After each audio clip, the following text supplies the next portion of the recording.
Hello friends, ఈరోజు బెండకాయ వేపుడు ఎలా చేయాలో ఈ వీడియోలో చూద్దాం. బెండకాయ ముక్కల్ని చిన్న పీసెస్గా కట్ చేసుకోండి. కడాయిలో ఆయిల్ పోసుకొని బెండకాయ ముక్కల్ని ఫ్రై చేయండి. బాగా డీప్ ఫ్రై చేయండి. ఇలా ఆయిల్లో ఫ్రై చేసుకోవడం వల్ల కర్రీ టేస్టీగా సూపర్గా ఉంటుంది. బాగా ఫ్రై కానివ్వండి. ఈ విధంగా ఫ్రై అయ్యాక వాటిని తీసి పక్కన పెట్టండి. అదే ఆయిల్లో కొన్ని పల్లీలు వేసి వాటిని కూడా ఫ్రై చేయండి. అదే ఆయిల్లో పల్లీలను ఫ్రై చేసి ఇప్పుడు ఒక 10 ఎండుమిర్చి తీసుకొని మిక్సీ పట్టండి బరుసుగా.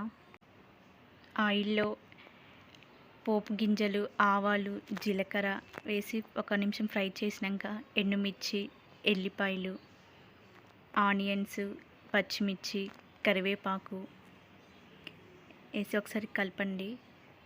అవి లైట్గా ఫ్రై అయ్యాక లైట్గా ఫ్రై అవ్వాలి. అవి ఫ్రై అయ్యాక ఒక చిటికెడు పసుపు వేసుకోండి. మనం ముందుగా ఫ్రై చేసుకున్న బెండకాయ పీసెస్ని అందులో వేసి కలపండి. ఒక 10 వరకు వెల్లుల్లి కచ్చపచ్చగా దంచి 1 టేబుల్ స్పూన్ సాల్ట్ వేసుకోండి.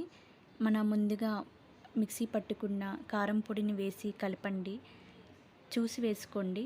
ఇప్పుడు పల్లీలు ఉన్నాయి కదా, అవి కూడా వేసి ఇప్పుడు ఫైనల్గా లైట్గా కొబ్బరి చూస్తుంటేనే నోరుడుతుంది కదా, మీరు కూడా ఒకసారి